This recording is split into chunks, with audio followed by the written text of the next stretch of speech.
What is up, everybody? This is your host with the most, your favorite millennial 30-year-old toy collector that collects everything under the sun, Adrian here. And today I have a tier list ranking all these toy companies at the bottom here. And my tiers are must own, goated, pricey but nicey, pretty good, buy with caution, you can do better, and just don't. Today I'm going to rank these figures on price, articulation, and generally how I feel about them. So for starters, we're gonna do Funko Pop. Yeah, just don't. They're probably all sitting in a landfill somewhere or in the Ross for like $5 each. I used to collect these things, but they're not my thing. They don't articulate. They don't do anything. They look cute. I'll give it that. It has no purpose for me anymore. And I don't know about you, the viewer, if you like it or not, but Pops just aren't for me. Now, we're gonna go with InArt. What are you doing? If you don't own an InArt, what are you doing? These things are perfect. Perfect. With every minute detail.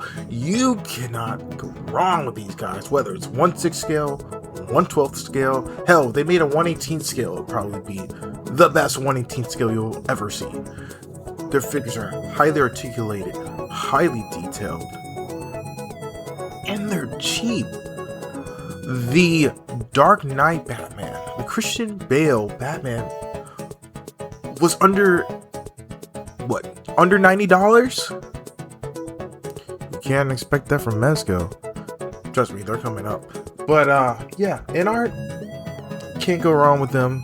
They're like Hot Toys, but better. So yeah, InArt up there. Then we're gonna do Hot Toys. They're pricey but nicey. InArt can also be a little bit pricey if you get into the 1/6 scale. They're more up here for the 1/12 scale side of things. Hot Toys is like that really hot girl that you look at and look at and look at, but you're broke and you don't know if you have the confidence or not to approach her. And then you finally get a fat wad of cash and you drive in your nice car and you approach her and ask her out to a date. That is Hot Toys. You window shop and window shop and window shop till you get that nice fat paycheck to where you can justify buying them. And you'll get it. Unless you're like me, where you're just like, screw it, I'll buy it with whatever budget I got. Hot Toys, definitely pricey, but definitely nicey. Articulations, okay for 1/6 scale. Cloth goods are elite. Proportions are very nice. Can't go wrong with Hot Toys. Then we got High Toys. Now, High Toys makes pretty good 1/18 scale, fantastic 1/12 scale action heroes, but I'm gonna put them under goated, just for the fact that they make these incredible Godzilla figures. Whether it's Monsterverse, Heisei era, whatever era of Godzilla that they're making next, these are some of the best kaiju figures that you can find. And under $100, what could go wrong? Actually, I might just put them in must own. Just for the sole fact that you can get a Godzilla figure for less than $100. Speaking of Godzilla figures, we're gonna put S.H Monster Arts. They're gonna go with buy with caution. Sometimes the figures look very nice, but they're very expensive. And if you're paying, I don't know, almost $300 for the S.H Monster Arts Destroyer, yeah, you're gonna want some good quality. QC issues are crazy. I have literally just moved my Final Wars Godzilla and he fell apart in my hands. So if you're gonna buy S.H Monster Arts, buy with caution, because sometimes you might get a really, really great figure or get a really shit one that falls apart and the eyes are wonky and cross-eyed. Yeah, it is what it is. Buy with caution.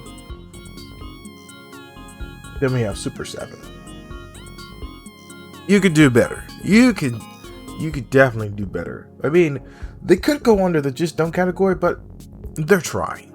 You know, they just have really outdated articulation.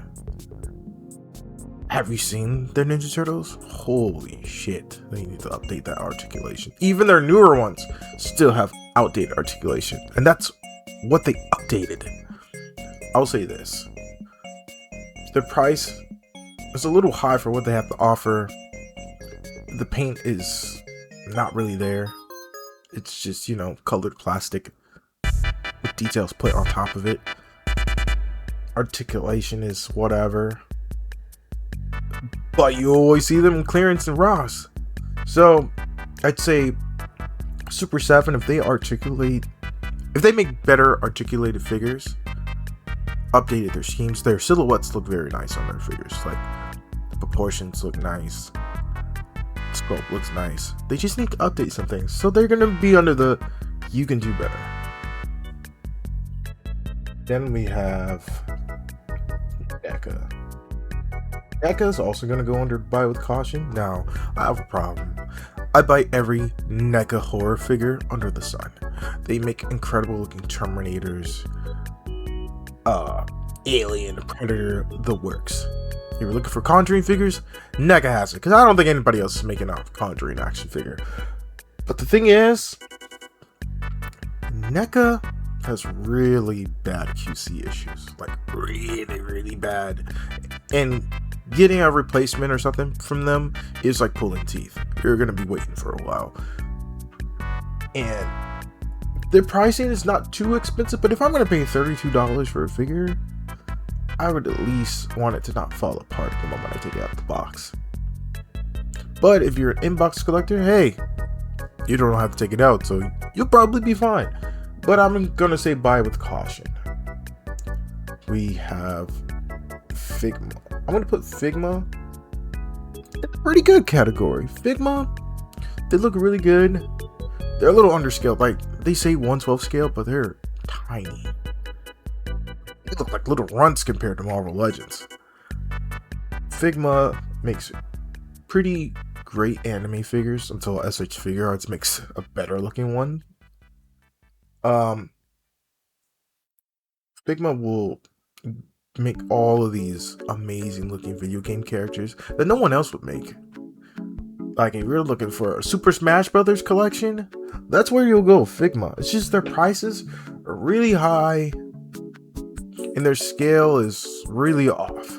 So I'm gonna say pretty good. They could go for the pricey but nicey, but I'm gonna say they're pretty good figures. Then we have S.H. Figuarts on the higher end of pretty good. Now, the faces look just like the anime. If you're into Dragon Ball figures, yeah, this is where you're gonna go. They pretty much own the market on Dragon Ball figures. Figma, I don't think Figma has the rights to Dragon Ball, but if they did, they probably still wouldn't compare to S.H. Figuarts. Figuarts, they scale a little bit bigger, not quite 1/12 scale. I mean, maybe not to Marvel Legends 1/12 scale, but they're way bigger than Figma, and their paint is way more pristine. It's just, they've been having a fuck ton of QC issues with some of their recent releases, and just, they're alright. They could go under buy with caution, but they're better than Figma in terms of availability, in terms of paint, articulation, and some factors. So I'm gonna put them in the pretty good. Then we have Amazing Yamaguchi. I'm gonna put them on the high end of buy with caution because they're not for everybody. They have really weird joints, really weird ball systems. I mean, they have anime proportions. Like, have you seen the thighs on their Spider-Man? Crazy. Okay, that man is built. It just doesn't look right. He has a tiny head and big legs. Not really the best for a silhouette. And they're pretty hard to neutral pose. Some of them have gotten a bit better with neutral posing. But the thing about Amazing Yamaguchi is they're like a test. You gotta study that figure. You gotta practice with that figure. And then boom, you make the perfect pose. Yamaguchi is not for everyone.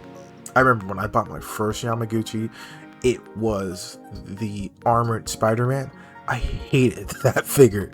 Oh my god, that thing used to fall apart. The legs used to frustrate me. I couldn't get it to look right. Like, D Amazing made that thing look, well, pun intended, amazing. And I couldn't do it. I couldn't figure it out. But I stuck with the brand. I eventually got their Moon Knight, their Batman. I got a bunch of amazing Yamaguchi figures over the years that I got pretty decent with posing. And I don't regret buying any one of them. It's just, if you're looking for something that's not like anime looking and doesn't have the weird proportions, it's a bit easier to like straight up pose, Yamaguchi may not be for you. But if you're up for the challenge, I'd say go for it. But for everyone else, I'd say buy with caution. Know what you're getting into. MAFEX. MAFEX a couple years ago would have gone around here, but I'm gonna put them at pricey but nicey. Recent prices have skyrocketed with all these tarots. Like, I've recently seen, I don't know, the Joaquin Phoenix Joker with the staircase going for, I don't know, $333. That is insane. I used to import these guys from Japan for like less than $70, and you're telling me now we're paying $300 plus import fees? No, thank you.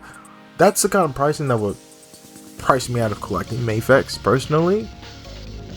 But if you're up for the price, I'd say they're pretty nice. So MAFEX has very good paint. Like, no other company who makes Marvel action figures can compete.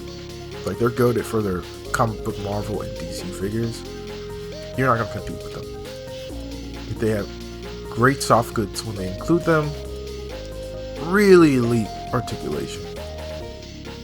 It's just, their prices just keep going up and up and up. And I don't know if people want to deal with those prices. Then we have Marvel Legends. They're pretty good. I know there's somebody fucking screaming in my comments right now saying, Marvel Legends suck. And Marvel Legends is okay. They have availability everywhere. Unless it's an exclusive. But for the most part, I can walk into my Target, my Walmart, I will most likely see a Marvel Legends there. It's not a FOMO feeling when you're buying Marvel Legends. Their articulation gets the job done. I really wish they would update the body molds, because sometimes their joints feel really gummy and feel like they're gonna snap when you're trying to do a Spider-Man pose. They need to retire the Bucky Cap Buck. Like, get that out of here. Why are we still using this in this year of 2026? Can we please update that? Marvel Legends, they're pretty good. That's where they're probably going to stay for the rest of their existence. I don't think they're relatively super nice. I don't think they're like GOAT tier. And I don't think that they're a must own. They're like, MAFEX hasn't made this character yet, but Marvel Legends did. You know, it's that kind of thing. Marvel Legends is like that figure that you can rely on to make a character that you're looking for without breaking your bank too much. Unless you're buying the maximum. Just, yeah. Marvel, you need to do better with your maximum collection, because those things are not worth 50 plus. I'm sorry. It's still cheaper than some import figures, but for $20 more, I can get the whole shebang with MAFEX. At least in some figures. Maybe not $20 more for every figure, but in some of them, yeah, definitely. Then we got McFarlane toys. You could do better. I mean, their scaling doesn't fit with anything in my collection. Their articulation is limited, but it is improving over time. I will admit that. McFarlane makes the same Spawn over and over and over again sometimes, in the same Batman over and over and over again. Just, you know, use of the same body. I feel like we need more variety of characters. I am tentatively excited about their Hellboy, because I don't really care about the scaled Hellboy. He's a giant demon. He can fit in with anything. But McFarlane could definitely do better. They can add more paint detail to their figures, but the price is very affordable. You know, like $29.99, $30, $40. They're in that price range. I still don't understand the elite and the platinum and all that.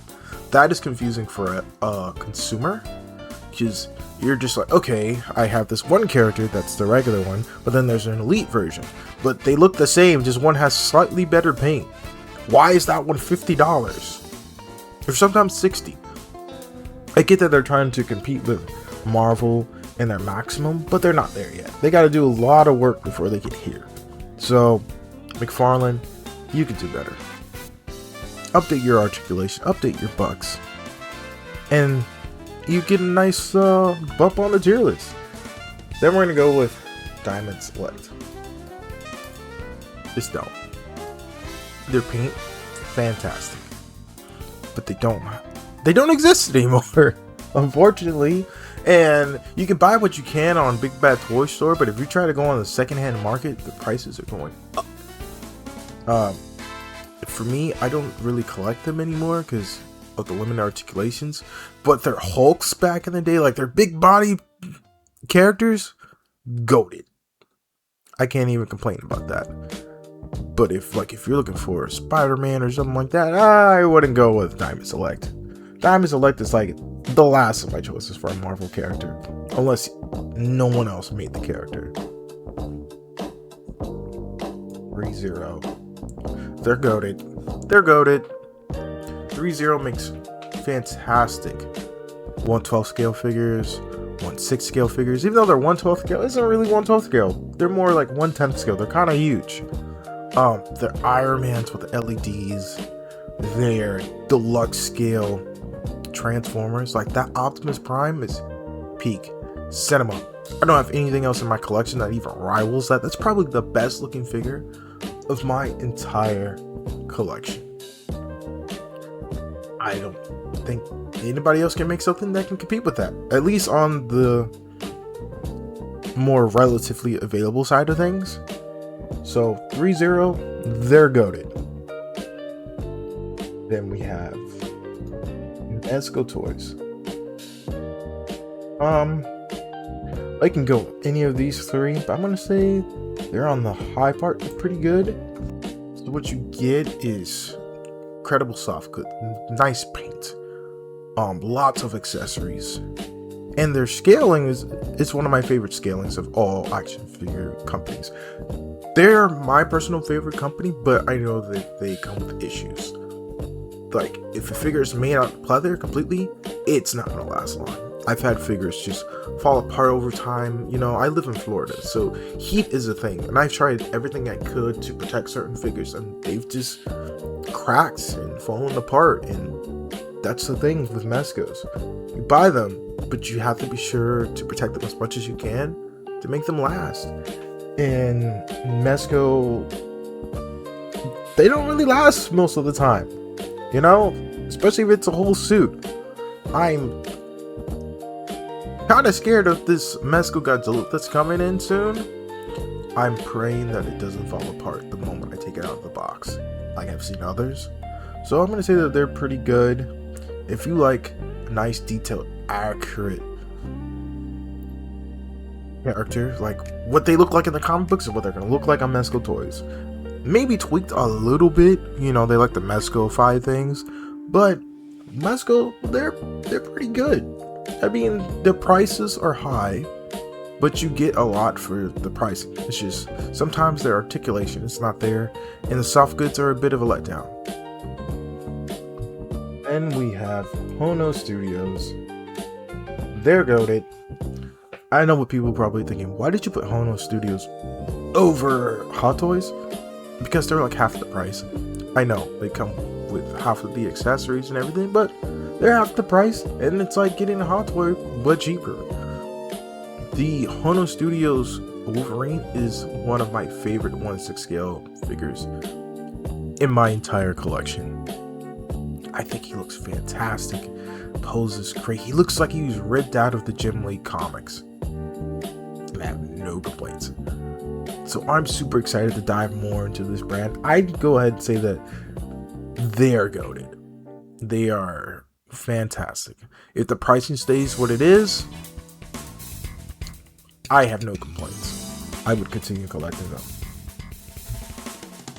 We have Star Wars, the Black Series. They're pretty good. Pretty good.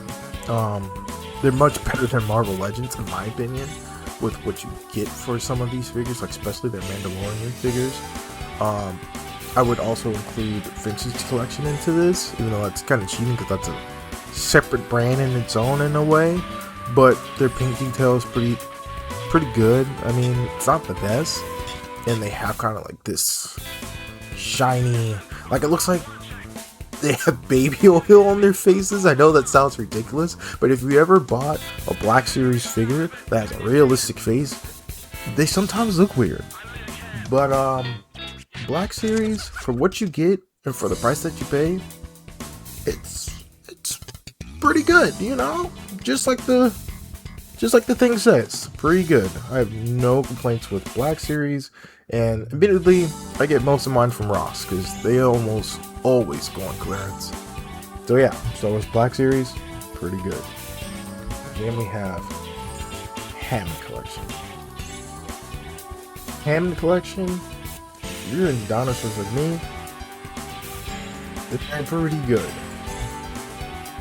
Their scaling may be a little off with certain dinosaurs, like the Triceratops.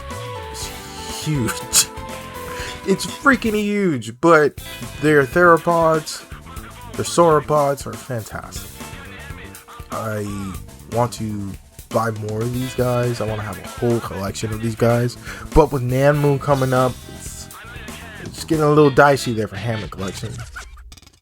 Nanmu makes great looking dinosaur figures, but sometimes they're hard to get because once they're gone, and you have to like search through the abyss to find them. So that's why Hammond Collection is great because they're readily available. You can go into your Target and grab the figure that you need. That's if it doesn't sell out before it goes out. Yeah, Hammond Collection is pretty good. Nice paint. I like the glass eyes. I like the scaling sometimes. There it goes. Now we have Mattel.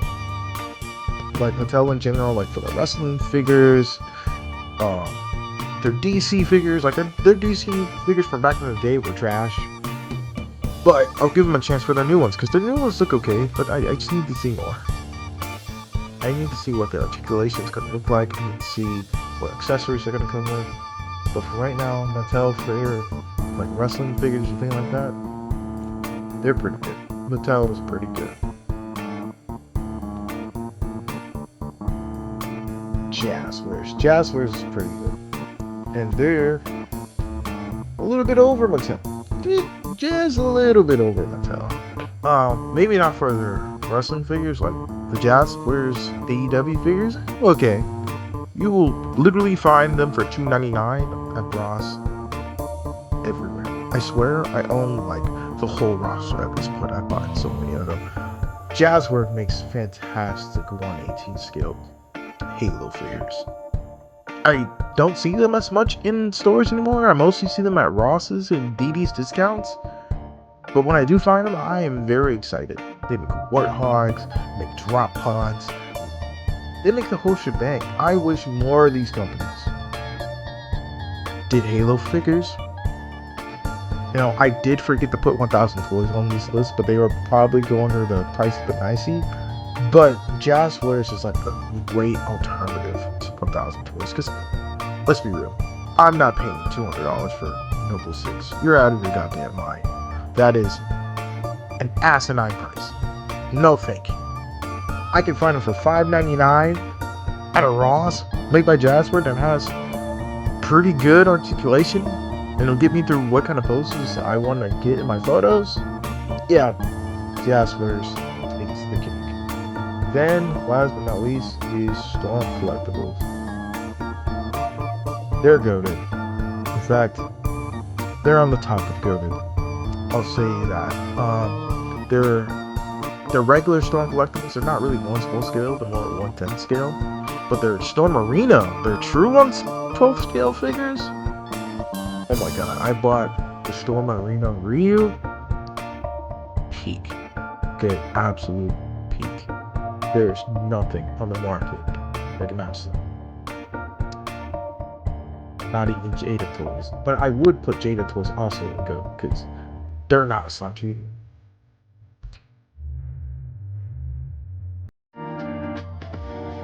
So yeah, this is my teams. Tell me what you think. Let's compare notes. Leave all the comments down below, whether you hate it, you love it. Let me know. And subscribe. More content is coming on the way. Maybe some actual action figure reviews, some gameplay videos, things like that. I'm pretty new to get into this whole social media thing, so please bear with me. Thank you again, and peace.